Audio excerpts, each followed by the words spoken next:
മലയാളിസം എന്ന് പറയുന്ന ഒരു ചാനലിൽ വന്ന ഒരു വീഡിയോ. ആക്ച്വലി ഒരു കാര്യം ഞാൻ പറയാം, ഒരു വാകയെ അറിയില്ല എങ്കിൽ അത് അറിയില്ല എന്നുള്ള രീതിയിൽ നിൽക്കുക, അല്ല എന്തെങ്കിലും ഒന്ന് പറയണം, അല്ലെങ്കിൽ ഈ ഒരു സബ്ജക്റ്റ് പറഞ്ഞാൽ കിട്ടുന്ന ഒരു വ്യൂ. ഇപ്പോൾ ഓൾമോസ്റ്റ് നല്ല വ്യൂ കിട്ടിയിട്ടുണ്ട്. ബിഫോർ ഇട്ടിന് 32K വ്യൂ ഓൾറെഡി കിട്ടിയിട്ടുണ്ട്. അപ്പം ഇത്രയും നല്ലൊരു വ്യൂ കിട്ടാൻ ചാൻസ് ഉള്ള ഒരു സംഗതിയാണെന്ന് മനസ്സിലാക്കിക്കൊണ്ട് അത് എടുക്കുമ്പോൾ അത്യാവശ്യം അതിനെപ്പറ്റി എന്തെങ്കിലും ഒരു GK അറിഞ്ഞിരിക്കണം. ഒന്നും അറിയാതെ അതൊരു കാര്യം എടുത്തിട്ട് ഒരു കമ്മ്യൂണിറ്റി അവഹേളിക്കുന്നതിനോട് വിയോജിപ്പുള്ളത് കൊണ്ടാണ് ശീതളിനെ എടുക്കേണ്ടി വരുന്നത്. ഞാൻ ശീതളിൻ്റെ ഒരു ഫാനോ അല്ലെങ്കിൽ അവരുടെ റെഗുലർ വാച്ച് ചെയ്യുന്ന ഒരാളോ അല്ല. പക്ഷെ 1-2 കണ്ടിട്ടുണ്ട്.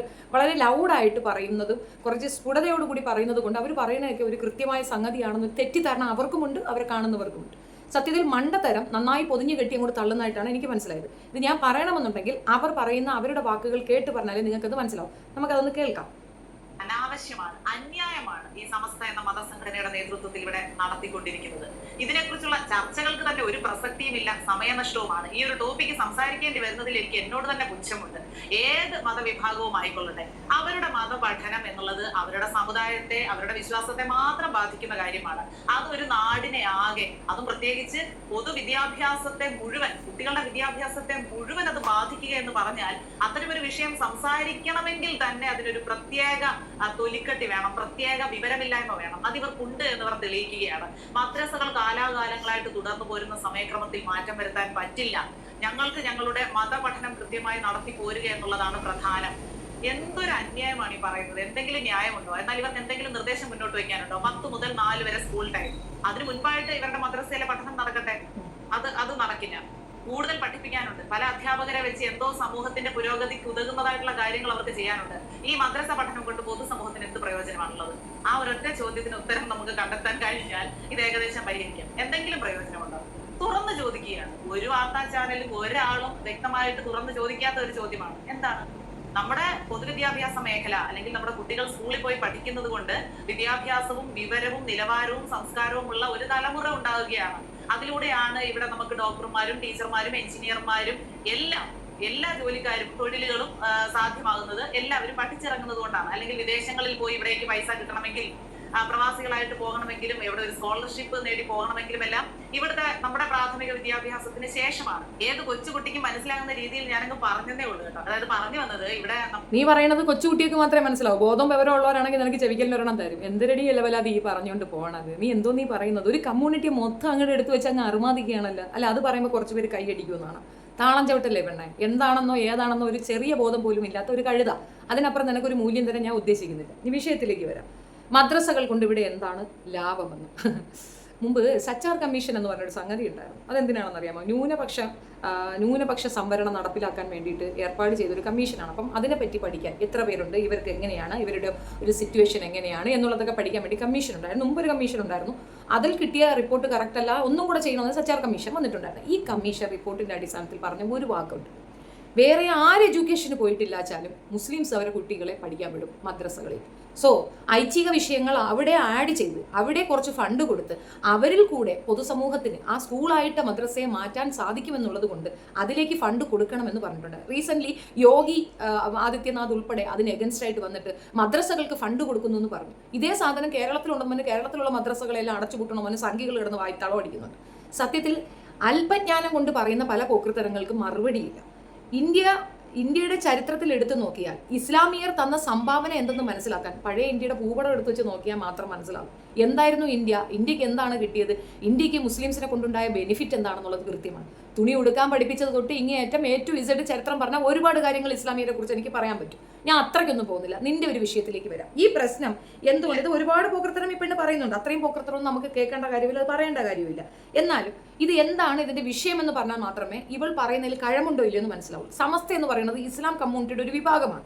ഒരുപാട് വിഭാഗങ്ങളുണ്ട്, അതിലൊരു വിഭാഗമാണ്. മിക്കവാറും മണ്ടത്തരം മാത്രം പറയുന്ന ഒരാളാണ് ഈ ഫൈസി എന്ന് ഞാൻ പറയും. കാരണം അയാൾക്ക് തീരെ ബോധം വിവരമില്ല. അത് മുഴുക്ക മുസ്ലിമിന്റെ വക്താവാണ് അയാളെന്ന് ഇവളോട് ആര് പറഞ്ഞു? അല്ലെങ്കിൽ അയാൾ തന്നെ പറഞ്ഞോ ഞാൻ ഇസ്ലാമിന്റെ വക്താവാണ് എന്ന് പറഞ്ഞു? ഇല്ല. സമസ്തയിൽ നിന്നുള്ള പിള്ളേർ പോകില്ലെന്നല്ലേ പറഞ്ഞു. അയാൾക്ക് ഇഷ്ടമുള്ളിടത്ത് പഠിപ്പിച്ചോട്ടെ എന്നേ പറയാൻ പറ്റൂ. ഇനി കുറേ പോയിട്ട് ഇവൾ പറയുന്നുണ്ട്, നിങ്ങൾ ഗവൺമെന്റ് വിദ്യാഭ്യാസം വേണ്ടാന്ന് വെച്ചിട്ട് പ്രൈവറ്റിൽ വിടുക. അത് പറയാൻ നീ പറ്റത്തില്ല, അല്ലെങ്കിൽ കുട്ടികളെ വീട്ടിൽ വെച്ചോ എന്നും പറയുന്നുണ്ട് ശീതൾ. ഞാൻ അത് ഒരുപാട് കേൾപ്പിക്കുന്നില്ല. അത് പറയുന്നുണ്ട്. അങ്ങനെയൊന്നും പറയാനുള്ള റൈറ്റ്സ് നിനക്കില്ല. ഇന്ത്യയിൽ നിർബന്ധിത വിദ്യാഭ്യാസം 10ാം ക്ലാസ് വരെ ഉണ്ട്. അങ്ങനെ ചെയ്തില്ലെങ്കിൽ പേരൻസിനെ വന്ന് അടിയിൽ നിന്ന് കൊച്ചുങ്ങളെ എടുത്തുകൊണ്ട് പോകും, അറസ്റ്റും ചെയ്യും പേരൻസിനെ. കുട്ടികളെ പഠിപ്പിച്ചിട്ടില്ലെങ്കിൽ അത് ക്രൈമാണ്. കുഞ്ഞിനെ പഠിപ്പിച്ചിട്ട് ക്രൈം ആണ് എന്ന് പറയുന്ന ഒരു രാജ്യത്ത് നിന്നുകൊണ്ടാണ് നീ ഈ ഒക്കെ നട്ടാക്കുരുക്കാത്ത നുണയും പക്കാ നുണയും പറഞ്ഞ് ആളുകളെ അങ്ങോട്ട് വേറെ ഒരു ദിശയിലേക്ക് കൊണ്ടുപോകണം. അതവിടെ നിൽക്കട്ടെ. ഈ വിഷയത്തിലേക്ക് വരാമല്ലോ. 1200 മണിക്കൂർ പഠിപ്പിക്കേണ്ട ഒരു ആവശ്യകതയുണ്ട്. അത് ഏത് വിഭാഗത്തിനാണ്? 1ാം ക്ലാസ് 2ാം ക്ലാസ് ഒന്നും അല്ല, 8ാം ക്ലാസ് തൊട്ട് 8, 9, 10 ക്ലാസ്സുകളിൽ 1200 മണിക്കൂർ അവർക്ക് ക്ലാസ് എടുക്കണം. എന്നാൽ മാത്രമേ സിലബസ് പൂർത്തിയാവുകയുള്ളൂ. അവർക്ക് പഠിപ്പിക്കാനുള്ള അത്രയധികം കാര്യങ്ങൾ അതിനകത്തുണ്ട്. അപ്പോൾ അവരുടെ ആ സമയം അത് നിജപ്പെടുത്തണം. കഴിഞ്ഞ വർഷവും ഇതിങ്ങനെ വന്നിട്ടുണ്ടായിരുന്നു. ആ കഴിഞ്ഞ വർഷവും ഈ 1200 മണിക്കൂർ എന്നുള്ളത് മാറ്റുകയോ അല്ല അതിന് വേറൊരു ഇതുണ്ടാക്കുകയോ ചെയ്തിട്ടില്ല. അന്ന് ശനിയാഴ്ച ക്ലാസ് എടുക്കാൻ പറഞ്ഞു. അത് ബാക്കിയുള്ള കുട്ടികൾക്കല്ല, അത് ഈ 8ാം ക്ലാസ് 9, 10, 8, 9, 10 കുട്ടികൾക്കാണ് നിജപ്പെടുത്തി. 8, 9, 10 ക്ലാസ്സുകളിലെ കുഞ്ഞുങ്ങളുടെ ഏജ് എത്രയാണ്? 8ാം ക്ലാസ്സിലെ കുട്ടിയെ എടുത്ത് നോക്കി. അപ്പം നമ്മൾ 16 വയസ്സാണ് 10 എന്നാണ് എൻ്റെ ഒരു ഇത്. അപ്പോൾ അങ്ങനെയാണെങ്കിൽ 15, 14 വയസ്സുള്ള കുഞ്ഞാണ്. മദ്രസയിൽ 14 വയസ്സിന് ശേഷം പഠിക്കുന്ന പിള്ളേരില്ല. അത് എങ്ങനെയുള്ള കുട്ടികളായിരിക്കും എന്നറിയാമോ? 14 വയസ്സിന് ശേഷം പിന്നെയും കുട്ടികൾ മദ്രസയിൽ പോകുന്നുണ്ടെങ്കിൽ അവർക്ക് മദ്രസ തലങ്ങളിലുള്ള വിദ്യാഭ്യാസമാണ്, അതായത് അത് ഐച്ഛികമായിട്ട് എടുക്കാൻ താല്പര്യപ്പെടുന്നവരാണ് അതും കൂടെ പാരലായിട്ട് കൊണ്ടുപോകുന്നത്. മറ്റ് വിദ്യാഭ്യാസം, അതായത് ഇപ്പം ഗൾഫിലേക്കൊക്കെ പോകുന്നവർ ടൈപ്പിംഗ് പഠിച്ചിട്ട് അറബിക്ക് പഠിച്ചിട്ട് പോകുന്നവരുണ്ട്. അവർ കൺസേൺ ചെയ്യുന്നത് മദ്രസ വിദ്യാഭ്യാസമാണ്. മദ്രസ ടീച്ചറാകാൻ പഠിക്കുന്ന ഉസ്താക്കന്മാരായി പഠിക്കാം, അവരും അതിനാണ് കൺസേൺ ചെയ്യുക. മറ്റ് വിദ്യാഭ്യാസം, ഭൗതിക വിദ്യാഭ്യാസം അതിനകത്ത് വലിയ കാര്യം കൊടുക്കത്തില്ല. ഇവർക്ക് ഇതാണ് താല്പര്യം എന്നുള്ളതാണ്. എല്ലാം വിദ്യാഭ്യാസം തന്നെയാണ്. വിദ്യ കൊണ്ട് പ്രബുദ്ധരാവുക എന്ന് തന്നെയാണ് എല്ലാ നവോത്ഥാന നായകന്മാരും പറഞ്ഞിട്ടുള്ളത്. ഖുർആനിലും അങ്ങനെ തന്നെയല്ലേ പറഞ്ഞിട്ടുള്ളൂ. വായിക്കൂ പഠിക്കൂ എന്ന് തന്നെയല്ലേ മുഹമ്മദ് നബിയോട് പടച്ചവൻ പറഞ്ഞു എന്നല്ലേ പറയപ്പെടുന്നത്. അപ്പം ഏകദേശം അത് തന്നെയാണ് സംഗതി. പക്ഷേ ഇത് സമ്മതിച്ചു തരത്തില്ല. ആ വിഭാഗം ജനതയെ താഴ്ത്തിക്കെട്ടാനും ഇകഴ്ത്താനും അതിലുള്ള ആളുകളെ മുന്നോട്ട് നിൽക്കുമ്പോൾ നമുക്കൊന്നും പറയാനൊക്കത്തില്ല എന്നുള്ളതാണ് വസ്തുത. ഇത് വടി കൊണ്ട് കൊടുത്തിട്ട് അവരുടെ അടുത്ത് അടിക്കാൻ പറഞ്ഞാണ്. പക്ഷേ ഇത് കേട്ടുകൊണ്ടിരിക്കേണ്ട എല്ലാ മുസ്ലിമും ഇത് കേട്ടുകൊണ്ടിരിക്കേണ്ട ആവശ്യമില്ല, പ്രത്യേകിച്ച് എനിക്കില്ല. അതുകൊണ്ട് ഞാൻ തിരിച്ചു പറയുന്നു എന്നേ ഉള്ളൂ. ശീതളിനെ മനസ്സിലാക്കാൻ പറയുന്നതാണ്. ഈ 1200 മണിക്കൂർ എന്നുള്ളത് കഴിഞ്ഞ വർഷം സമസ്ത ഇടപെട്ടിട്ട് ഈ പറയുന്ന ശനിയാഴ്ച ക്ലാസ് ആക്കി മാറ്റി കൊടുത്തു. അന്ന് ഇയാൾ ഈ മുട്ടാപ്പോക്ക് പറഞ്ഞിട്ടുണ്ടായിരിക്കാം. അന്ന് ഇത് വാർത്തയായില്ലല്ലോ, അന്ന് ഇത് വെപ്രാളം വന്നില്ലല്ലോ. ശിവൻകുട്ടി തീരുമാനിച്ചു, ഓക്കെ എന്നാൽ അത് നമുക്ക് അധ്യാപകന്മാരുടെ തലയിൽ വെക്കാൻ ശനിയാഴ്ച ക്ലാസ് വരട്ടെ. അധ്യാപകന്മാർ ഇതിനെതിരെ കേസിന് പോവുകയാണ്. അതുകൊണ്ടാണ് ഈ വർഷം അത് അവർക്ക് ശനിയാഴ്ച ക്ലാസ് എടുക്കാൻ പറ്റില്ല. കോടതി വിധി അവർ സമ്പാദിച്ചു. ആര്? അധ്യാപകർ. അപ്പോൾ കുട്ടികളുടെ അടുത്ത് അരമണിക്കൂറാണ് എക്സ്ട്രാ, അരമണിക്കൂർ ക്ലാസ് ആണ് ഇവർ എക്സ്ട്രാ പറയുന്നത്. ആ അരമണിക്കൂർ ക്ലാസ് അനുവദിക്കാൻ പറ്റില്ല എന്ന് കൂടത്തായി ഫൈസി പറയുന്നുണ്ടെങ്കിൽ അവൻ്റെ അടുത്ത് ഇവിടെ പഠിക്കാൻ പഠിച്ചത് തീർന്നില്ല, അയാൾ അവിടെ കയറി ഇരിക്കട്ടെന്ന് അയാളുടെ അടുത്ത് ഇവിടെ ആരെങ്കിലും പഠിക്കാൻ പറയണം? ഇല്ലല്ലോ. അപ്പോൾ ഈ പറയുന്ന കുട്ടികൾക്ക് അത് ഒരു പ്രശ്നം ഉണ്ടാക്കുന്നതല്ല.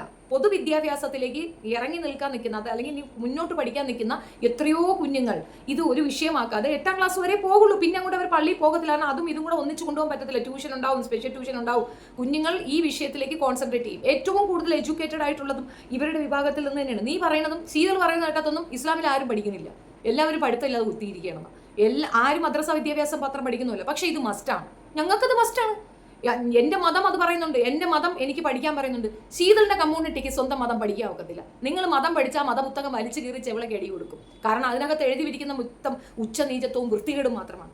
ഇസ്ലാം കമ്മ്യൂണിറ്റിയിലെ കുട്ടികൾ എത്ര ദൂരം അത് പഠിച്ചാലും അതിനകത്ത് ഒരു തെറ്റുമില്ല. നന്മകൾ മാത്രം നിറഞ്ഞ പുസ്തകമാണത്. അത് വായിക്കുകയാണെങ്കിൽ കൂടുതൽ സമത്വസുന്ദരമായ ഒരു നാട് ഉണ്ടാകും എന്നതിനപ്പുറം ഒരു ദോഷവും. ഏത് ഇസ്ലാമിക രാജ്യമാണ് നിനക്ക് പ്രശ്നം ഉണ്ടാക്കുന്നത്? നീ ദുബായ്, സൗദി ഒക്കെ നോക്ക്, ഡെവലപ്ഡ് അല്ലേ? എന്താ അവർക്ക് പ്രശ്നം? രാജഭരണമല്ലേ? ജനാധിപത്യ രാജ്യത്ത് കിടന്ന് കാണിക്കുന്ന അഴുക്ക വേലയെങ്ങനെ അവിടെ ഉണ്ടോ? എന്നിട്ടും അത് രാജഭരണമാണെന്ന് തോന്നാത്ത തക്കവണ്ണം അവർക്കത് മെയിൻറ്റെയിൻ ചെയ്ത് കൊണ്ടുപോകാൻ പറ്റുമെങ്കിൽ ചെറിയ കാര്യമൊന്നുമല്ലല്ലോ. ഇനി സമത്വത്തിന്റെ കാര്യം പറയാം. ബാങ്ക് വിളിയിൽ തന്നെ ഞാൻ ഇത് മുമ്പ് പറഞ്ഞ കാര്യമാണ്. അള്ളാഹുവാണ് വലിയവൻ, ബാക്കിയുള്ളവരൊക്കെ സമന്മാരാണ് എൻ്റെ മുമ്പിൽ എന്ന് പറഞ്ഞാൽ അല്ല, ആൺ പെൺ വ്യത്യാസമില്ല. ചില പണ്ഡിതന്മാർക്ക് തലയ്ക്ക് വെളിവില്ലാതെ ഇതിനെയൊക്കെ വളച്ചൊടിക്കുന്നത് കൊണ്ടുണ്ടാവുന്ന പ്രശ്നമാണ്. പെണ്ണും കുട്ടികളാണ് ഏറ്റവും കൂടുതൽ മതം പഠിക്കണമെന്ന് ഞാൻ പറയും. കാരണം അവർക്കാണ് അതിനകത്ത് ഏറ്റവും റൈറ്റ്ഫുൾ ആക്ട്സ് ഒക്കെ ഉള്ളത്. അത് അവർക്ക് അറിഞ്ഞുകൂടാ, അവരത് പഠിപ്പിക്കുന്നില്ല. ഇപ്പൊ തന്നെ ഒരുപാട് പെൺകുട്ടികൾക്ക് കാര്യം അറിയത്തില്ല. ഓതാൻ മാത്രമാണ് അവരെ പഠിപ്പിക്കുന്ന കാര്യം. അർത്ഥം പറഞ്ഞു കൊടുത്ത് പഠിപ്പിച്ചു കഴിഞ്ഞാൽ പെണ്ണുങ്ങൾ തിരിച്ച് ചോദ്യങ്ങൾ ചോദിക്കും എന്നുള്ളത് കൊണ്ട് അവരധികം പഠിപ്പിക്കുന്നില്ല. അങ്ങനെയുള്ള ഒരു ഇതിൽ നിങ്ങൾ പറയുന്ന അവിടെ പഠിപ്പിക്കുന്നത് മതം മാത്രമാണ്. ഒന്നുമല്ല. നിസ്കരിക്കാൻ പഠിപ്പിക്കും, അത്യാവശ്യം ദിനചര്യകൾ പഠിപ്പിക്കും, വൃത്തി പഠിപ്പിക്കും. ഏറ്റവും മുഖ്യമായിട്ടുള്ളത്, ഏറ്റവും ഇതായിട്ടുള്ളത് വൃത്തിയാണ്. മനുഷ്യൻ ഏറ്റവും ആത്യന്തികമായി പാലിക്കേണ്ട ചില കാര്യങ്ങൾ, വൃത്തിയുള്ള ഒരു സാഹചര്യം ക്രിയേറ്റ് ചെയ്യുക എന്നുള്ളത്. രോഗങ്ങളിൽ നിന്ന് മാറി നിൽക്കാൻ നമ്മുടെ സൊസൈറ്റിയിലും ആ വൃത്തി വേണമെന്ന് തന്നെയാണ് പറയുന്നത്.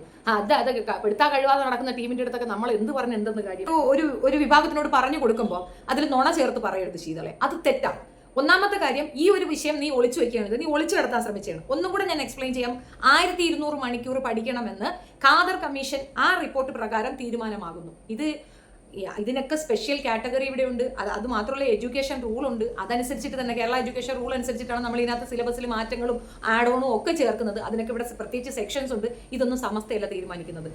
പൊതുവായ ഒരു കാര്യം, മറ്റു മത കമ്മ്യൂണിറ്റികൾ എല്ലാവരും ചേർന്ന് നിൽക്കുന്ന ഒരു പൊതുവായ ഒരു വിഷയത്തിലേക്ക് സമസ്തയ്ക്ക് ഒരു വോയിസും ഇല്ല. അവരയാൾ പറഞ്ഞാലും അയാൾ മൈൻഡ് ചെയ്യാൻ പോകണ്ട, പക്ഷേ സജഷൻസ് കൊടുക്കാൻ പറ്റും. അവരുമായി ഡിസ്കഷൻ വിളിച്ചെന്ന് പറഞ്ഞാൽ പൈസയുടെ കല്യാണ ഡിസ്കഷൻ ആയിരിക്കും പൈസ ഉദ്ദേശിക്കുന്നത്, അല്ലാതെ ഇസ്ലാം കമ്മ്യൂണിറ്റിയുടെ മൊത്തം പ്രതിനിധിയായിട്ട് അങ്ങേരെ ഇവിടെ ആരും കാൽക്കുലേറ്റ് ചെയ്യുന്നില്ല. അങ്ങനെ ഇല്ല, അതാണ് വസ്തുത. അത് തന്നെ നിങ്ങൾക്ക് അറിയില്ല എങ്കിൽ അത് പറയുക. ഇസ്ലാം കമ്മ്യൂണിറ്റി മദ്രസയിൽ പോയി എന്ത് പഠിച്ചു എന്ന് വെച്ചാൽ സമത്വം പഠിച്ചു. നിങ്ങളുടെ കമ്മ്യൂണിറ്റി എന്ത് പഠിപ്പിക്കുന്നു എന്ന് പറ. നിങ്ങളുടെ കമ്മ്യൂണിറ്റിയിൽ ആ വ്യവസ്ഥയുണ്ടോ? ഉണ്ടോ? ഇവിടെ വിഭാഗീയത എന്ന് പറയുമ്പോഴത്തേക്കും അവരെ ഇസ്ലാം എന്നല്ല മാറ്റിയല്ല പറയുന്നത്. അവർ ഇസ്ലാം തന്നെയാണ്, മുസ്ലിം തന്നെയാണ്, അല്ലാതെ അവർ താഴ്ന്ന ആൾക്കാരെന്നോ കൂടിയ ആൾക്കാരെന്നോ പറയുന്നില്ല. അത് അവരൊരു സെപ്പറേറ്റ് വിഭാഗം എന്നാ പറയുന്നത്, അല്ലാതെ അതിനെ താഴ്ന്ന ഉയർത്ത എന്ന കാറ്റഗറിയില പറയുന്നത്. നിങ്ങളുടെ കമ്മ്യൂണിറ്റിയിലുള്ള പഠിത്തം എന്താണ്? ശീതളിന്റെ കമ്മ്യൂണിറ്റി എന്താണ് പഠിപ്പിക്കുന്നത്? അവിടെ പഠിപ്പിക്കുന്നത് ബ്രാഹ്മണം പഠിച്ചാൽ മതി, ബ്രാഹ്മണൻ സ്വർഗത്തിൽ പോകും, ബ്രാഹ്മണന്റെ കൂടെ ഉണ്ടാക്കിയാൽ കൊശവനാവും, പിന്നെ അല്ലെങ്കിൽ ഉണ്ണിയമ്പൂരി ഉണ്ടാവണമെങ്കിൽ ബ്രാഹ്മണന്റെ കൂടെ കിടക്കണം, സ്വന്തം കെട്ടിയവരുടെ കൂടെ കിടന്നാൽ കൊശവനാണ് ഉണ്ടാവുന്നത് എന്നുള്ള ചരിത്രമാണ് നിങ്ങൾക്കുള്ളത്. അപ്പൊ അത് വെച്ചിട്ട് അത് ഒളിച്ചു കിടത്തുന്നതിന് പകരം ഇതങ്ങോട്ട് കയറ്റാട്ടാ, അനാവശ്യമായി പ്രൊവോക്ക് ചെയ്യാതിരിക്കുക. അത്ര എനിക്ക് ഇതിനകത്ത് പറയാനുള്ളൂ. 1200 മണിക്കൂറിന് നിജപ്പെടുത്തിയിരിക്കുന്നത് നടക്കും. 8, 9, 10 ക്ലാസ്സുകളിലേക്കാണ് ഇത് പറഞ്ഞിരിക്കുന്നത്. 8, 9, 10 ക്ലാസ്സുകളിൽ പഠിക്കുന്ന പിള്ളേർ പള്ളിക്കൂടത്തിലാണ് പോകുന്നത്, അല്ലാതെ മദ്രസയിൽ പോകുന്നില്ല. എന്തടിസ്ഥാനത്തിലാണ് ഫൈസി എന്ന് പറയുന്നത്? ഫൈസി ശിവൻകുട്ടി തമ്മിലുള്ള ഒത്തുകളിയാണത്, അല്ലാതെ അങ്ങനെ ഒരു ബുദ്ധിമുട്ട് ഇവിടെ ഇല്ല. ഇല്ലാത്തൊരു അച്ഛനെ കൊണ്ടുവന്ന് ഉണ്ടാക്കി വെക്കുകയാണ് നിങ്ങൾ. അതെന്തടിസ്ഥാനത്തിലാണ്? ഇത് പണ്ട് മുഹമ്മദ് നബി പറഞ്ഞതുപോലെ തന്നെ, മുഹമ്മദ് നബി അത് ഹദീസുകളിലുണ്ട് ഈ ഒരു കാര്യം. എന്ന് ഈ പണ്ഡിതന്മാരുണ്ടാകുന്നോ അന്ന് ഈ മതത്തിന്റെ അന്ത്യമാണെന്ന് പറയും. ക്ലാസ്സിൽ പഠിക്കുന്ന ഏത് പിള്ളേരാണ് മദ്രസയിൽ പോകുന്നത് കാണിച്ചു തരാമോ? ശീതളിന് അറിയില്ല എങ്കിൽ അറിവുള്ളവരോട് ചോദിക്കുക, എന്നിട്ട് അങ്ങ് വായ്ത്താളം അടിക്കുക. പിന്നെ മദ്രസയിൽ പഠിപ്പിച്ച കാര്യം അത് ഞാൻ നേരത്തെ പറഞ്ഞല്ലോ, സച്ചാർ കമ്മീഷനിൽ എക്സാക്ട്ലി കറക്റ്റായിട്ട് പറഞ്ഞിട്ടുണ്ട്. ലോകത്തെ ആദ്യത്തെ സർവകലാശാല ഉണ്ടാക്കിയത് ഒരു പെണ്ണ്, ഫാത്തിമ, അതും ഇസ്ലാം കമ്മ്യൂണിറ്റിയിൽ നിന്നാണ്. ഈ പറയുന്ന കമ്മ്യൂണിറ്റിക്ക് ലൈബ്രറി കത്തിച്ച ചരിത്രമൊന്നുമില്ല, അത് ക്രൈസ്തവ കമ്മ്യൂണിറ്റിക്കുണ്ട്. അവരാണ് ഇപ്പോൾ ഏറ്റവും കൂടുതൽ മുന്നോട്ട് വയ്ക്കുന്നത് ഈ വിദ്യാഭ്യാസത്തിന്. വിദ്യ കൊണ്ട് പ്രബുദ്ധരാകൂ എന്നാണ് പറഞ്ഞിട്ടുള്ളത് ഒരു വിഭാഗം, ഏത് SNDP-കാർ. എന്നിട്ട് അവിടെയുള്ളവരാരെങ്കിലും വെള്ളാപ്പള്ളി ഇരുന്നുകൊണ്ട് ഇതുപോലെ എന്തെങ്കിലും ഗുണം പറയുന്നുണ്ടോ? അന്നോടെ തീരെ എല്ലാവരും കൂടെ മൂടൂത്തി ഇടിക്കും. ഇതിനകത്തുള്ള ആമ്പിള്ളേർക്ക് ചുണയില്ലാനായിട്ട്. അതുകൊണ്ടാണ് ഒരു കമ്മ്യൂണിറ്റിയെ മൊത്തം അവഹേളിക്കാനായിട്ട് ഈ കള്ളപ്പൊട്ടൻ ഇതിട്ട് കൊടുത്തത്. അയാളെ പൊട്ടൻ എന്നല്ല വേറെന്താ വിളിക്കുക? ഇങ്ങനെയാണോ? അത് എടുത്തു വെച്ച് ഇവളങ്ങ് പാടുകയാണ്. ഇവൾ പാടുന്ന ഇത് കേൾക്കുന്നവർ വിചാരിക്കുന്നത് എന്തോ, ആ നേരമാണ്, അല്ലയോ ഇസ്ലാമിയരെല്ലാം പൊട്ടന്മാരാ, ഇവർക്ക് മദ്രസ പഠിത്തമാണ് കൂടുതൽ. എത്രയോ മദ്രസ, ഞങ്ങളെല്ലാവരും എത്രയോ പേര് മദ്രസ പഠിച്ചവരുണ്ട്. ഞങ്ങളെല്ലാവരും മദ്രസയിൽ പോയവർ തന്നെയാണ്, മദ്രസയിൽ പഠിച്ചവർ തന്നെയാണ്. ഞങ്ങൾക്ക് ആർക്കും ഈ മദ്രസ പഠിച്ചത് കൊണ്ട് ഒരു ബുദ്ധിമുട്ട് ഇതുവരെ ഉണ്ടായിട്ടില്ല. ഈമാൻ കാര്യങ്ങളും ഇസ്ലാം കാര്യങ്ങളും, തെറ്റ് ചെയ്യരുതെന്നും ചീത്ത പറയരുതെന്നും പലിശയ്ക്ക് കൊടുക്കരുതെന്നും പലിശ വാങ്ങരുതെന്നും നന്മ ചെയ്യണമെന്നും പഠിപ്പിക്കുന്നതിൽ എന്താടി കുഴപ്പം? എന്താടി ആ പഠിത്തം നിന്നെ കൊണ്ടൊക്കത്തില്ലേ? നിനക്ക് അങ്ങനെ ഒരു പഠിത്തം ഇല്ലാത്തതിന് ഞങ്ങളെന്തോ ചെയ്യാൻ? ഞങ്ങളുടെ കമ്മ്യൂണിറ്റിയിൽ അങ്ങനെയുണ്ട്. മര്യാദ പഠിച്ചേ പറ്റുള്ളൂ, അന്തസ്സോടെ ജീവിച്ചാലേ പറ്റുള്ളൂ. ആ അന്തസ് സ്കൂളിൽ പഠിപ്പിക്കുന്നതിനേക്കാൾ കൂടുതൽ മദ്രസയിൽ പഠിപ്പിക്കുന്നുണ്ട്. ഇതുപോലുള്ള ഐച്ഛിക വിഷയങ്ങളൊക്കെ പഠിക്കാൻ സ്കൂളിൽ പോകണം, 10 പഠിപ്പിക്കും, അവിടെ പോയി കേൾക്കുക എന്നുള്ളതാണ്. അതിന് വിടുന്നില്ല എന്നൊന്നും പരാതിയൊന്നും ഇല്ലല്ലോ, ആരും വിടാതെയൊന്നും ഇരിക്കുന്നില്ലല്ലോ. എത്ര മുസ്ലിമിൽ നിന്ന് എത്ര ഡോക്ടേഴ്സ് ഉണ്ട്, മുസ്ലിമിൽ നിന്ന് എത്ര അധ്യാപകന്മാരുണ്ട്, എത്ര മുസ്ലിംസ് ഉണ്ട് ഇവിടെ എഡ്യൂക്കേറ്റഡ് ആയിട്ടുള്ളത്? ഏറ്റവും കൂടുതൽ ഇവിടെ ഫണ്ട് കൊണ്ടുവരുന്നത് മുസ്ലിംസ് ആണ്. NRI ഒക്കെ കൊണ്ടുവരി. എങ്ങനെയാണ്? അവരൊന്നും പഠിക്കാത്തവരാണോ? ഡിഗ്രി ഇല്ലാത്ത ഒരു കൊച്ചിനെ ഒന്ന് കാണിച്ചെന്നാണ്. എല്ലാ പെൺകുട്ടികളെയും പഠിപ്പിക്കുന്നുണ്ട്. മലപ്പുറമൊക്കെ ഏറ്റവും കൂടുതൽ പെൺകുട്ടികൾക്ക് വിദ്യാഭ്യാസം കൊടുക്കുന്ന ഒരു ഏരിയയാണ്. അവിടെ നിന്നുകൊണ്ടാണ് അവൾ വായ്ത്താളം പറയുന്നത്. അങ്ങ് കണ്ണുടച്ച് പെട്ടെന്ന് ഒരു സാധനം കിട്ടി, എന്നാൽ പിന്നെ ഇസ്ലാമിനെ അങ്ങ് എടുത്ത് കൊടുത്തേക്കാന്ന് പറഞ്ഞ് ഇറങ്ങിയിരിക്കണം ചീതളക്കച്ചി. ആദ്യം അക്കച്ചിയുടെ കമ്മ്യൂണിറ്റിയിൽ ഇട്ട് നോക്ക്. കമ്മ്യൂണിറ്റിയിൽ എന്താണ്? ഇവിടെ നിങ്ങളുടെ വേദം ധൈര്യസമേതം ഋഗ്വേദം എടുത്ത് വെച്ച് നിനക്കൊക്കെ നിന്റെ ആൾക്കാരെ പഠിപ്പിക്കാൻ പറ്റുമോ? എന്താണ് നിന്റെയൊക്കെ സാധനത്തിലുള്ളത്? വ്യഭിചാരവും ഇതുപോലത്തുള്ള സാധനങ്ങളും അല്ല, വേറെ എന്ത് ഇളവാണോ ഉള്ളതെന്ന് പറഞ്ഞു തന്നാണ്. അതല്ലാതെ എന്താണോ ഉള്ളത്? ഉച്ചനീചത്വം. പാണനും പാമരനും ചൊക്കനും ചൊങ്കട്ടനും ചൊമ്മാട്ടനും ഒക്കെ ഉണ്ടാകും. ഞാനാണ് ഉന്നതൻ, മറ്റവനെല്ലാം നീചകുലജാതൻ, ഇതല്ലേ പഠിപ്പിക്കുന്നത്? ഇസ്ലാമിൽ അങ്ങനെയല്ല പഠിപ്പിക്കുന്നത്. മദ്രസയിൽ സമത്വമാണ് പഠിക്കുന്നത്. എല്ലാവരും സമന്മാരാണെന്ന്, ഉച്ചനീചത്വമില്ല എന്ന്. ഇന്നാണ് നിനക്കൊക്കെ ടാക്സ്. എത്രയോ വർഷങ്ങൾക്ക് മുമ്പ് ടാക്സ് പേയ്മെന്റ് കൊണ്ടുവന്ന മതമാണ് ഇസ്ലാം മതം. 2.5% സമ്പാദിക്കുന്ന 2.5% പാവങ്ങളുടെ ഹക്കാണ്. ഹക്കെന്ന് പറഞ്ഞാൽ അവരുടെ അവകാശമാണ് എന്ന് പറഞ്ഞ് പഠിപ്പിക്കുന്ന മതം ഇസ്ലാം മതം. എന്താടി അതിനകത്തൊരു കുഴപ്പം? അതിനകത്ത് നീ എന്ത് കുഴപ്പമാടി കണ്ടത്? നിനക്ക് വേറെന്തര തിളപ്പാണ്, അല്ലാതെ എന്തോന്നാണ്?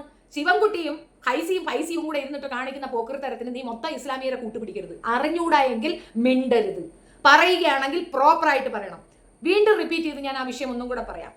കാദർ കമ്മീഷന്റെ അടിസ്ഥാനത്തിൽ ഈ പറയുന്ന സിലബസ് ഫിനിഷ് ചെയ്യാൻ 1200 മണിക്കൂർ പഠനം വേണമെന്ന് നിർബന്ധം വരുന്നു. ഇതിനോടനുബന്ധിച്ച് കഴിഞ്ഞ വർഷം നടപ്പിലാക്കപ്പെട്ട ഈ ഒരു നിയമത്തിൽ ആ അരമണിക്കൂർ ശനിയാഴ്ചകളിൽ എക്സ്ട്രാ ആക്കി ശനിയാഴ്ച പഠിപ്പിക്കാം എന്ന് നിജപ്പെടുത്തുന്നു. ഇതിനെതിരെ അധ്യാപകർ പ്രക്ഷോഭത്തിന് പോകുന്നു. അവർ ഹൈക്കോടതിയിൽ കേസ് കൊടുക്കുന്നു. കേസിൽ അധ്യാപകർക്ക് വിധി വരുന്നു. പകരം അരമണിക്കൂർ എക്സ്ട്രാ കുട്ടികൾക്ക് ക്ലാസ് എടുക്കട്ടെ എന്ന് പറയുന്നു. ഇത് 8, 9, 10 ക്ലാസ്സുകളിലേക്കാണ് നിജപ്പെടുത്തിയിട്ടുള്ളത്. അതിന് താഴോട്ടല്ല. മദ്രസ വിദ്യാഭ്യാസത്തിൽ 8ാം ക്ലാസ് വരെ പോകുന്ന പെൺകുട്ടികൾ വളരെ ചുരുക്കമാണ്, ആൺകുട്ടികളും ചുരുക്കമാണ്. ഒരു പരിധി കഴിഞ്ഞാൽ 8ാം ക്ലാസ് തൊട്ട് എല്ലാ വിദ്യാഭ്യാസവും അതിന്റെ ഏറ്റവും ഉച്ചഘട്ടത്തിലേക്ക് പോകുന്നതുകൊണ്ട് മിക്ക പേരൻസും മറ്റേ വിദ്യാഭ്യാസം സ്റ്റോപ്പ് ചെയ്തിട്ട് ഇതിലേക്ക് കോൺസെൻട്രേറ്റ് ചെയ്യും. കാരണം 8, 9, 10 കഴിഞ്ഞ് കിട്ടിയാലേ അവർക്ക് സ്വസ്ഥത ഉണ്ടാവും. +1, +2 ഒന്നും ആരും പോകില്ല. ഇനി ആരെങ്കിലും മദ്രസയിൽ അതിനു വേണ്ടി പോകുന്നുണ്ടെങ്കിൽ അത് അവർ ആ വിഷയത്തിന് കോൺസെൻട്രേറ്റ് ചെയ്യുന്നവരായിരിക്കും. അതായത് മദ്രസ ഉദ്യോഗസ്ഥനാകാനോ, മദ്രസ ടീച്ചർ ആകാനോ, അല്ലെങ്കിൽ അറബിക് ടീച്ചർ ആകാനോ, അറബിക് ടൈപ്പിങ്ങിന് പോകാനോ, വിദേശ രാജ്യത്ത് എന്തെങ്കിലും ഒരു ഡോക്യുമെന്റേഷൻ ക്ലിയറൻസിനോ അങ്ങനെ എന്തെങ്കിലും ഒരു വിഭാഗത്തിൽ ജോലി ചെയ്യാനോ ഉള്ളവർ അത് കോൺസെൻട്രേറ്റ് ചെയ്യുക, അത് മാത്രം പഠിച്ച് അതിലേക്ക് പോകും. ഹാഫിലാവുക എന്നൊക്കെ പറയുന്നത് അതാണ്. പ്രേയർ വേണം. നിങ്ങൾക്ക് ഗണപതി ഹോമത്തിന് ആളില്ലേ? പൂണൂൽ ഇട്ടുകൊണ്ടിരിക്കുന്ന കണ്ടറ് മണ്ടർക്ക് എന്തൊരു കുന്തം അറിയാനായിട്ടാണ് കണ്ടറ് മണ്ടർ അവിടെ കൊണ്ടിരുത്തിയിരിക്കുന്നത്. ആദ്യം നിങ്ങളുടെ ചൊറി തീർക്കുക, എന്നിട്ട് ഇങ്ങോട്ട് വരിക. അനാവശ്യമായിട്ട് ഇതിനകത്തിട്ട് കുത്തിക്കയറേണ്ട കാര്യമില്ല. ഇനി ഇതിനെതിരെ ഈ കൃത്യമായ വിവരണം തന്നതിന് ശേഷം നീ ഇത് പറഞ്ഞെങ്കിൽ ഞാൻ കേട്ടുകൊണ്ടിരിക്കുക. നീ എന്തടിസ്ഥാനത്തിലാണ് ഈ മദ്രസയിൽ എന്താണ് പഠിപ്പിക്കണേന്ന് പറയുന്നത്? നിനക്ക് എന്ത് മനസ്സിലായി? നിനക്ക് ഇസ്ലാമിനെ കൊണ്ട് എന്താണ് ബുദ്ധിമുട്ടുണ്ടായത്? ഈ നാട്ടിൽ നടന്ന നവോത്ഥാന ചരിത്രത്തിൽ എവിടെ നോക്കിയാലും ഇസ്ലാമിന്റെ കയ്യൊപ്പുണ്ട്. അത് അവർക്ക് ബുദ്ധിമുട്ടുണ്ടായിട്ടല്ല, അവരുടെ കുടുംബത്തിലോ അവരുടെ കൂട്ടർക്കോ ഈ പ്രശ്നം ഉണ്ടായിട്ടല്ല. അവിടെ സമത്വമാണ്. അവിടെ ഒരു രീതിയിലുള്ള ഉച്ചനീചത്വവും ഇല്ല. നീ നീങ്ങുന്നില്ലേ, ഞാൻ മറ്റവൻ എന്ന് പറഞ്ഞിട്ടില്ല. നീ പണക്കാരൻ, ഞാൻ പാവപ്പെട്ടവ, അതുകൊണ്ട് എനിക്ക് അങ്ങനെയല്ല. നീ പണക്കാരനാണെങ്കിൽ നിന്റെ 2.5% എന്റെ അവകാശം എന്ന് പറയുന്നത് പഠിപ്പിക്കുന്ന മണത്തിൽ എങ്ങനെയാണ് നിനക്ക് ഈ പോക്കത്തരം പറയാൻ നിന്റെ നാക്ക് കൂസാതെ വന്നത്? നിനക്ക് സംഗീതം പറയുമ്പോഴത്തേക്ക് ആളുകൾ കയറി അങ്ങ് ഉണ്ടാക്കുമെന്ന് വിചാരിച്ചോ? ഈ സംഘികളെ വളർത്തുന്നത് ഈ പറയുന്ന പണ്ഡിത നാറികളാണ്. ഞാൻ പറഞ്ഞില്ലെന്ന് വേണ്ട. ഇത് ഒരു ഹദീസ് ഉണ്ട്, ആ ഹദീസ് ഒന്ന് വായിക്കാം. ഹദീസിൽ കൃത്യമായിട്ട് പറഞ്ഞിട്ടുണ്ട്. അത് അലി റളിയല്ലാഹു പറഞ്ഞ ഒരു ഹദീസാണ്. അത് നിങ്ങളൊന്ന് കേട്ടു നോക്കാം. സത്യത്തില് ഫീലിംഗ് വെരി പിറ്റി. ഇത് പറഞ്ഞ് മനസ്സിലാക്കി കൊടുക്കുന്നതിന് പകരം ഇതിനെ വളച്ചൊടിച്ച് മറ്റൊരു തരത്തിലേക്ക് കൊണ്ടുപോകുന്ന ഈ വൃത്തികെട്ട സംവിധാനത്തിനെതിരായിട്ട് നമ്മളാണ് നിൽക്കേണ്ടത്. ഇത്തരത്തിലുള്ള പണ്ഡിതന്മാരാണ് ലോക ഫ്രോഡുകൾ എന്ന് പറയാതെ പറയുകയാണ്. നീ ഹദീസ് വായിക്കാം. ഖാല അലി റളിയല്ലാഹു അൻഹു യഅതി അലന്നാസി സമാനുൻ ലാ യബ്കാ മിനൽ ഇസ്ലാമി ഇല്ല സ്മുഹു വലാ മിനൽ ഖുർആനി ഇല്ലാ റസ്മുഹു മസാജിദുഹും യൗമയിദിൻ ആമിറ വഹിയ ഹറാബുൻ മിനൽ ഹുദ ഉലമാവും ഷർറുമൻ തഹ്ത അദീമിസ്സമ മിൻഹും ഖറജത്തിൻ ഫിത്ന വഫീഹിം തഊദ്. ഇതിന്റെ മീനിങ് അലി റളിയല്ലാഹു അൻഹു പറഞ്ഞിട്ടുണ്ട്, പുറകെ ജനങ്ങൾക്ക് ഒരു കാലഘട്ടം വരാനുണ്ട്, അന്ന് ഇസ്ലാമിൽ നിന്ന് അതിന്റെ പേരല്ലാതെ അവശേഷിക്കുകയില്ല. അതായത് ഇതിന്റെ രണ്ടാമത്തെ പോർഷനിൽ വേണം. ആദ്യത്തത് അലി റളിയല്ലാഹു ഇങ്ങനെ പറയുന്നു എന്നാണ്, രണ്ടാമത്തതാണ് ഇത്. പുറകെ ജനങ്ങൾക്ക് ഒരു കാലഘട്ടം, അതായത് ഇനിയൊരു കാലഘട്ടം വരും, അതിനകത്ത് ഖുർആൻ എന്നൊരു സാധനം ഉണ്ട്, പക്ഷെ അതിനകത്ത് എന്താണെന്നൊരു ഒരുത്തമാർക്കും അറിയാത്തൊരു അവസ്ഥ കാലഘട്ടത്തിനപ്പുറം വരാനിരിക്കുന്നുണ്ട്. നമ്മുടെ ഖുർആനിക്ക് അങ്ങനെ ഒരു പ്രശ്നം വരുന്നുണ്ട്. അതിനകത്തുള്ള എന്താണ്, അതിനകത്ത് എന്താണ് വ്യാഖ്യാനം, എന്താണ് പറഞ്ഞിരിക്കുന്നതെന്ന് അറിയാതെ ഖുർആൻ മാത്രം തൂക്കിക്കൊണ്ട് നടക്കുന്ന ഒരു സമൂഹം ഇവിടെ ഉണ്ടാകാൻ പോകുന്നുണ്ട് എന്ന് പറയുന്നുണ്ട്. ഖുർആനിലെ എഴുത്തല്ലാതെ മറ്റൊന്നും ശേഷിക്കത്തില്ല. അതാണ് ഖുർആനികപരമായിട്ടുള്ള എഴുത്തുണ്ട്, അതിന്റെ അർത്ഥങ്ങളോ കാര്യങ്ങളോ ഒന്നും പഠിക്കാത്തൊരു സമൂഹം ഇവിടെ വരാൻ ചാൻസ് ഉണ്ട്. അങ്ങനെ ഒരു കാലഘട്ടം ജനങ്ങൾക്ക് വരാനുണ്ട്. അതേപോലെ ഇതിനകത്തൊരു വേർഡ് ഉണ്ട്, ഈ ആമിറ എന്ന് പറയുന്നത് മസാജിദുഹും യൗമയിദിൻ ആമിറ. ഈ മസാജിദ് എന്ന് പറയുമ്പോൾ മസ്ജിദിന്റെ മറ്റൊരു ഇതാണ്, പ്ലൂറൽ ഫോം ആണത്. മസ്ജിദ് എന്ന് പറയുമ്പോൾ പള്ളി, ഒരു പള്ളി. മസാജിദ് എന്ന് പറയുമ്പോൾ ഒരുപാട് പള്ളികൾ. അതിന്റെ ആമിറ, അതിന്റെ പരിപാലനം, അത് പരിപാലനത്തിന് വേണ്ടി തർക്കങ്ങൾ ഉണ്ടാവുക. ഈ ഞാനാണ് രാജാവ്, ഇതെന്റെ പള്ളിയാണ് എന്ന് പറയുന്ന ഒരു ടൈം വരും. അതൊക്കെ ലോകാവസാനത്തിന്റെ അടയാളങ്ങളായിട്ട് അടയാളപ്പെടുത്തിയിരിക്കുന്ന ഒരു കാര്യങ്ങളാണ്.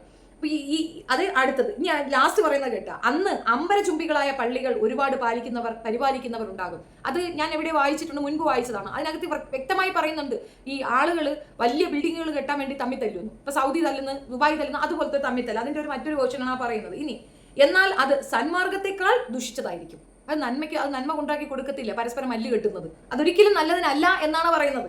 അന്ന് ആകാശത്തിന് കീഴിൽ ഏറ്റവും ദുഷിച്ച വർഗം പണ്ഡിതന്മാരാണ്. ഈ ഒരു ഹദീസിന്റെ മീനിങ് വായിച്ചാൽ മാത്രം മനസ്സിലാകുന്ന കാര്യമേ ഇപ്പോഴത്തെ ഇസ്ലാം സമൂഹ സഹോദരങ്ങൾക്കും. പണ്ഡിത വർഗന്മാരെ ബൂസ്റ്റപ്പ് ചെയ്യുന്നവർക്കുള്ള മറുപടിയാണ്. ഏറ്റവും ദുഷിച്ച വർഗം പണ്ഡിതന്മാരാണെന്നാണ് ഈ ഹദീസിൽ പറയുന്നത്. അടുത്തത് ലോകത്തിലെ സർവനാശവും അവരിൽ നിന്നുണ്ടാകും. സത്യമാണത്. ഈ ഫൈസി പറഞ്ഞതിന്റെ പേരിൽ ഈ പെണ്ണെടുത്ത് വെച്ച് ഇസ്ലാം കമ്മ്യൂണിറ്റിയിലെ അവഹേളിക്കുന്നത്. സർവനാശവും യവന്മാരെ കയ്യിൽ നിന്നാണ് ഉണ്ടാവുന്നത്. ആ നാശം അവരിലേക്ക് മടങ്ങുകയും ചെയ്യും. കൂടുതൽ കൊണയടിക്കുമ്പോൾ പണ്ഡിതന്മാരെ നാട്ടുകാർ തല്ലിക്കൊല്ലും. അതാണ് ആ ലാസ്റ്റ് വേർഡിന്റെ അർത്ഥം. ഇനി ഇതിൽ കൂടുതലൊന്നും വ്യക്തമായിട്ട് പറഞ്ഞല്ലേ, ഫിത്തിനെയും കൊണ്ട് നടക്കുകയാണെങ്കിൽ ഒന്നും പറയാനില്ല. എനിക്കിത് കേട്ടപ്പോൾ തന്നെ ഇയാൾക്കിട്ട് 2 പൊട്ടിക്കാനാണ് തോന്നിയത്. അയാൾ മൊത്തം മുസ്ലിമിന്റെ വക്താവൊന്നുമല്ല. അഥവാ അയാൾ അത് പറഞ്ഞിട്ടുണ്ടെങ്കിൽ ആ പറഞ്ഞത് മണ്ടത്തരം എന്ന് പറഞ്ഞു കൊടുക്കാൻ ഇപ്പത്തെ ആളുണ്ടാവണം. അത് പറഞ്ഞു കൊടുത്തിരുന്നെങ്കിൽ ഈ പെണ്ണുൾപ്പെടെ ആരും ഇതെടുത്ത് വെച്ച് അവഹേളിക്കത്തില്ല. എന്ത് പറഞ്ഞാലും തർക്കബുദ്ധിയും കൊണ്ടുവരും. നീ തർക്കിച്ചോണ്ടൊരു മൂലയിരുന്നോ? ഒരു രാജ്യത്ത് താമസിക്കുമ്പോൾ ആ രാജ്യത്തെ നിയമവ്യവസ്ഥകൾ അനുകൂലിക്കുകയും പാലിക്കുകയും വേണമെന്നല്ലേ മതം പഠിപ്പിക്കുന്നത്. അത് അവിടെ നിന്നുകൊണ്ട് എന്നെ കൊണ്ട് ഇത് പറ്റൂല, എന്നെ കൊണ്ട് അത് പറ്റൂല എന്നാണ് പറയുന്നത്. നിങ്ങളുടെ സിവിൽ നിയമത്തെ ആരെങ്കിലും കയറി കൊരുത്താം. ഒരു കുന്തവും ഇല്ല. അന്യായമായി ചവിട്ടി പിടിച്ച് വെച്ചിരിക്കുന്ന ഒരു വൃത്തികേടുണ്ടല്ലോ, അതങ്ങ് വിട്ടുക. ചില മഹാപണ്ഡിതന്മാരുണ്ട്, അതിന് ഈ മഹാനല്ലതിന് വേറൊരു വേടാ പറയുന്നത്, അവന്മാരെ കൊണ്ട് ശല്യമാണെന്ന് അനാവശ്യമായ ഒരു നരേഷൻ ഇതിനകത്ത് കൊണ്ടുവരികയാണ് ചെയ്യുന്നത്. ഇത് മുഴുക്ക തെറ്റായ വ്യാഖ്യാനങ്ങളാണ്, മുഴുക്ക മറ്റൊരു രീതിയിലേക്ക് ഇത് കൊണ്ടുപോകാനാണ്. കമ്മ്യൂണിസ്റ്റ് സർക്കാർ സമസ്ത എന്ത് പറഞ്ഞാലും കേൾക്കുമെന്നൊരു നരേഷൻ കൊണ്ടുവരാൻ വേണ്ടി ശിവൻകുട്ടി കളിക്കുന്ന പ്ലേ ആണ്. ഇതിനകത്ത് കമ്മ്യൂണിസ്റ്റ് സർക്കാർ സമസ്ത പറയുന്നത് കേട്ടാൽ ഞങ്ങൾക്കൊരു വാഴയില്ല. സമസ്ത പറയുന്ന കേൾക്കാതിരിക്കുകയാണെങ്കിൽ കമ്മ്യൂണിസ്റ്റ് സർക്കാരിന് തണ്ടലുണ്ടെന്ന് ഞാൻ പറയും. നട്ടലോടുകൂടി പറ്റത്തില്ല, അരമണിക്കൂർ പിള്ളേർ പഠിച്ചേ പറ്റുള്ളൂ അങ്ങോട്ട് പറയുക. ഇത് പൊതുവിദ്യാഭ്യാസമാണ്, അതിനകത്ത് സമസ്തയ്ക്ക് കാര്യമൊന്നുമില്ല. അയാൾ അവിടെ വിളിച്ചില്ല, ഇവിടെ കല്യാണം വിളിച്ചില്ല, അയാൾ ഇങ്ങോട്ട് ഒന്ന് ഉണ്ണാനായിട്ട്. അയാളെ ഒലിയൊക്കെ അവിടെ കാണാൻ ഇരിക്കട്ടെ. ഈ വിദ്യാഭ്യാസം കുട്ടികൾക്ക് നിർബന്ധമാണ്. ഇനിയും മനസ്സിലാകാത്ത, തിരിച്ചറിവില്ലാത്ത ഇസ്ലാമിയരോട് പറയുന്നതാണ്, ഭരണ പങ്കാളിത്തങ്ങളിൽ നിങ്ങൾക്ക് പേര് വേണമോ, നിങ്ങൾക്ക് അവിടെ കയറി ഇരിക്കണമോ വേണ്ടയോ എന്നുള്ളത് ചിന്തിക്കാൻ ഞാനൊരു ഉദാഹരണം പറഞ്ഞുതരാം. ഗുജറാത്തിൽ നടന്നത് എന്താണെന്ന് അറിയാമോ? നമ്മുടെ ഭാഗത്തുനിന്ന് ഒരു പ്യൂണെങ്കിലും ആ കൂട്ടത്തിൽ ഉണ്ടായിരുന്നുവെങ്കിൽ ഇത്ര പെണ്ണുങ്ങൾ ക്രൂരമായി ബലാത്സംഗം ചെയ്യപ്പെടത്തില്ലായിരുന്നു. നമ്മുടെ സമൂഹത്തിൽ 2000-ഓളം വരുന്ന മനുഷ്യരെ വെട്ടിയും കുത്തിയും കൊന്നുകളയില്ലായിരുന്നു. നിങ്ങളിൽ ഒരാൾ അവർക്കൊപ്പം ഉണ്ടായിരുന്നെങ്കിൽ, ഭരണ നേതൃത്വത്തിൽ ഉണ്ടായിരുന്നുവെങ്കിൽ. ഇല്ലാത്തത് കൊണ്ടാ തിന്നാ ഉറങ്ങാൻ ബിരിയാണി ഉണ്ടാക്കാൻ ഇവന്റെയൊക്കെ വായിരിക്കണ കേൾക്കുക, അങ്ങോട്ട് പോയി കിടക്കാം. ഇതല്ലാതെ ഇതിനെപ്പറ്റി ചിന്തിക്കുകയോ ഇതിനെപ്പറ്റി ചർച്ചയ്ക്ക് വെക്കുകയോ ചെയ്യാത്തടത്ത് ഇങ്ങനെയുള്ള കുറെ നാറി സംഘടികൾ വന്ന് തലേ കയറും.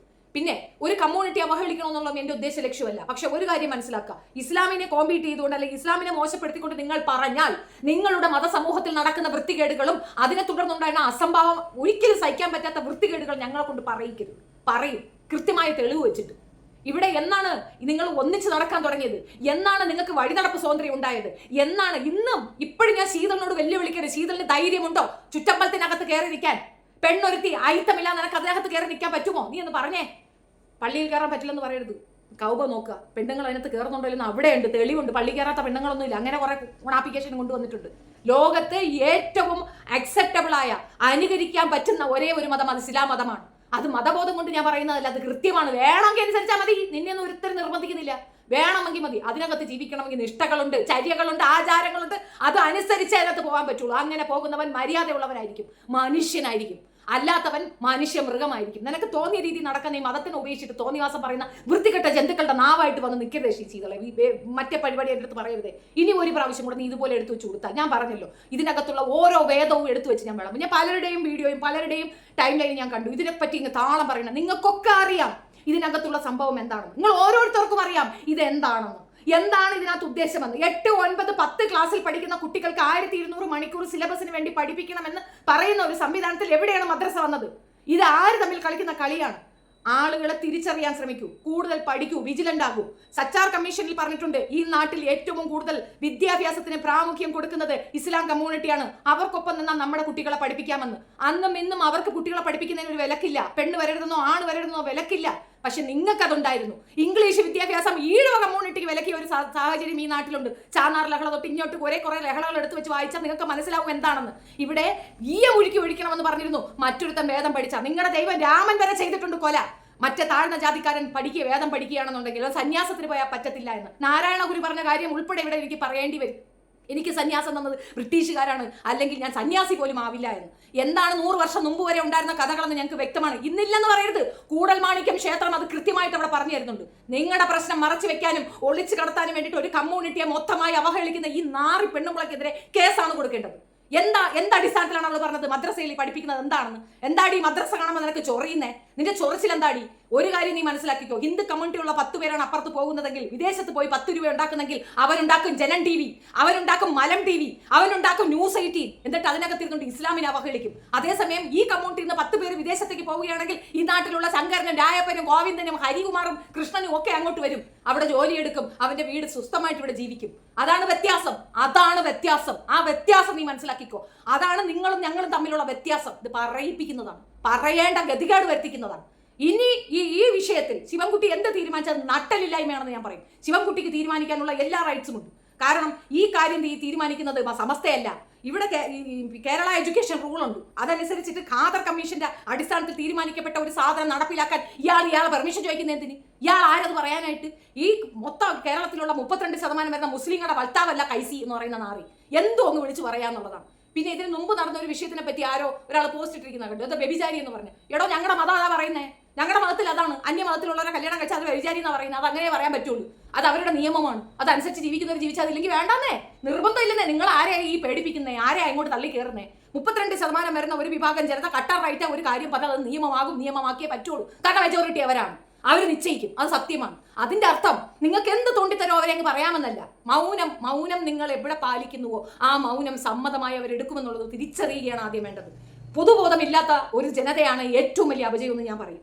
ഇത് കേൾക്ക അവൾ അങ്ങ് കത്തിക്കേറണ പെണ്ണ് എന്തൊക്കെയോ അങ്ങ് പറഞ്ഞു തള്ളുകയാണ്. ഇത് കൊണ്ടൊരു ബുദ്ധിമുട്ടാണ്, ഈ നാട്ടിലാകെ പ്രശ്നമാണ്, അത് കുഴപ്പമാണ്, ഇവരങ്ങനെയാണ്. ആണോടി? ഇവിടെ ആരുമില്ലേ? ഇവിടെ അങ്ങനെ ഒരു സംവിധാനമേ ഇല്ലേ? മമ്മൂട്ടിയുടെ മോൾ എന്താ പഠിച്ചേ? എങ്ങനെയാണ് ഇതിനെ ഒരു വിഭാഗത്തിനെ അങ്ങോട്ട് കോൺട്രോൾ ചെയ്യണേ? എങ്ങനെയാണ് നീ ഒരു വിഭാഗത്തിന് മാത്രം ഇങ്ങനെ അങ്ങ് അഡ്ജസ്റ്റ് ചെയ്ത് കയറ്റുന്നത്? ഇവിടുത്തെ ആദ്യത്തെ വിദ്യാഭ്യാസ മന്ത്രി ആരാടി? അതിനൊക്കെ വിദ്യാഭ്യാസത്തിന് എത്രത്തോളം പ്രിയോറിറ്റി ഈ കമ്മ്യൂണിറ്റി കൊടുക്കുന്നുണ്ടോ? നിങ്ങൾ ആരെയും പഠിപ്പിച്ചില്ലെങ്കിലും അവർ മതം പഠിപ്പിച്ചിരിക്കും. അതും അക്ഷരവാടി, അവരുടെ ഭാഷയാണ് അറബ്, അതവർ പഠിക്കുന്നുണ്ട്. അതിലെന്താ കുഴപ്പമിരിക്കുന്നത്? എന്താ നിനക്ക് സംസ്കൃതം അറിയാവോ? നിന്നെ കൊണ്ട് പറ്റുമോ? ഈ നാട്ടിൽ ഏതെങ്കിലും ഒരു ആദിവാസി ഒരു പുലേനെ കൊണ്ട് നിനക്കൊരു സംസ്കൃത വാക്കൊന്ന് പറയിപ്പിക്കാൻ വേണ്ടി പോട്ടടി. കൂടൽ മാണിക്യം ക്ഷേത്രത്തിലേക്ക് നീ ഒരു പുലേനെ കൊണ്ടാക്കിയാണ് കാണട്ടെ. ഈഴവനെ കയറ്റാത്ത സ്ഥലത്ത് നിന്നുകൊണ്ടാണ് നമ്മൾ വർത്താനം പറയുന്നത്. ഈഴവനെ കയറ്റുന്നില്ലടി, പിന്നെയാണോ കണാപുണ.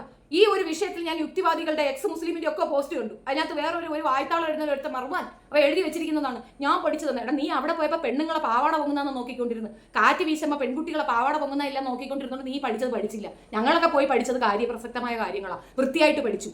ആയത്തും സൂറയൊക്കെ ഞങ്ങൾ പഠിക്കേണ്ടത് പഠിച്ചു, മനസ്സിലാക്കേണ്ടത് മനസ്സിലാക്കി. അത്രേ ഉള്ളൂ. ലക്കും തീനക്കും വലിയ തീ. നിനക്ക് നിന്റെ മതം, എനിക്ക് എന്റെ മതം, അത് അവിടെയും പഠിപ്പിക്കുന്നുണ്ട്.